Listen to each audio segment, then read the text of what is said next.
Tuesday, February 13th, 2024. And last night, John Oliver, Jon Stewart returned to The Daily Show, where he will be hosting on Monday nights, I guess, through until the election. And he came out swinging at the ages of the two most likely presidential candidates for 2024. Um, all right, it's the first one. Let's get that argument out of the way. Um, he did a lot of both sidesing. But I'm so tired of this, like, and we need to move on. And I think I've said it before, but Joe just needs to embrace it. Papa Joe's going to take care of us. Papa Joe's going to make sure that we're not a dictatorship. It, you got one old guy, and it's like, well, how's he going to do it for 4 more years?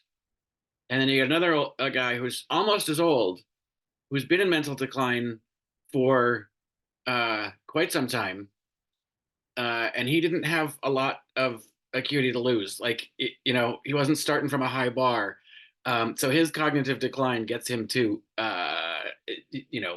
infancy pretty darn quickly, and he uh, has vowed to, you know, make political retribution to his political enemies. He's he told a crowd that he would not support our NATO allies, and letting Putin just do whatever he wants in Europe. I think Germany said, "Who's the biggest threat? Who's the biggest worldwide threat currently?" And they didn't pick an existing dictator; they picked Trump, because he will enable all of them with our money. Um, I just It boggles my mind that we're in a position where this man who is a crook, he stole from a children's cancer charity, um, a crook and a rapist, uh, an insurrectionist, a traitor, a tax evader, uh, a liar, and who's been a cheat his whole life, who we've seen what he can do as president, and it's awful, and that he's somehow we have to do this nail biting. I just can't believe that when we get to the actual polls, it will be that close. The biggest concern that I have about this election is all of this rhetoric about Joe can't win. Is Joe up for it for 4 more years?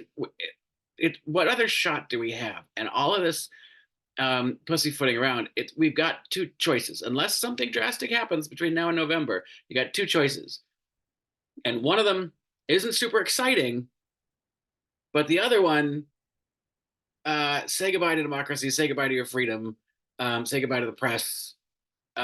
Like, it's so obvious, and the only memories I'm concerned about are the people that are sitting there thinking that it doesn't really matter if they vote, and they're sitting on their couch, or there's not really much difference between these two people, because they seem to have forgotten what it was like under Trump, because it was chaos.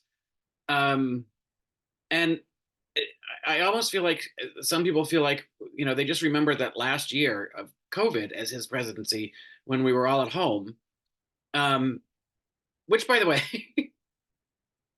I kind of loved, but it, was a very difficult time for the country. But the 3 years prior to that were just utter fucking chaos. Um, and if anybody's wondering why they're paying a little more in taxes this year, it's because of Trump's tax law that he passed in, what was it, 2017, which had graduated increases in taxes for working and lower class people. Like, it wasn't an additional tax on the wealthy. So it's frustrating that we have to keep having this conversation, and Amy Alyssa Farrah Fowler Griffin just continuing to say, "Is this the best they can do? This is the choice we've got. Just fucking live with it." Interesting to have Billy D. Williams on the stage, and they ask him about his struggles, um, being a black man, he wouldn't accept the moniker of person of color. But he, I guess, brown man, he decided was okay. Um, and he didn't talk about the discrimination. He didn't talk about specifically, his community being uh, shut out of things. You just talked about ingenuity, and you had to just sort of understand um, the limitations, how to work around them, and how to get around them. And it's like um, it seems to be lacking in the Amy Alyssa Fairfather Griffins and sort of the youth that that somehow continuing to say something or complain about it is somehow going to change it.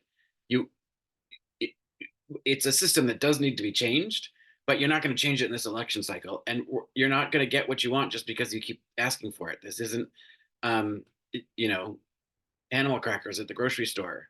It's fucking presidential elections. It's not uh they're not agile. you know and so we're stuck with this choice. So get the fuck over yourselves. I'd like to stop talking about their ages, because it doesn't matter. We can't change it. That's how old they are. But one's a criminal who is a wannabe fascist dictator, who has pretty much promised that that's what he's going to be as soon as he gets reelected, if he gets reelected. Who, by the way, has so many court cases going on. He now has to choose which one he's going to show up to on any given day, because they're now starting to overlap. That's and it should be just okay that he excuses himself from all of those. Um, his argument is because he's president, he can do whatever he wants. Well, then, if that's true, then why isn't Joe Biden just locked him up? Like, you can't say Biden it has this illegal witch hunt against you when you're saying I should have the ability to do that anyway as president. The hypocrisy, it's exhausting, just exhausting. Um, and I don't think Julia Roberts ever really wanted to go to the Super Bowl with Whoopi. Um, and it's clear that didn't happen. I don't know if Whoopi's cousin hooked her up with tickets or not. But I'm sure we would have seen it. She didn't go. Uh, so I don't. I think Julia politely declined, but I don't think she really wanted to go anyway. I think that whole thing about her loving football was just, a talking point. I'm not sure I believe any of that. But I do believe that she's a Swiftie. Um, that's a Tuesday.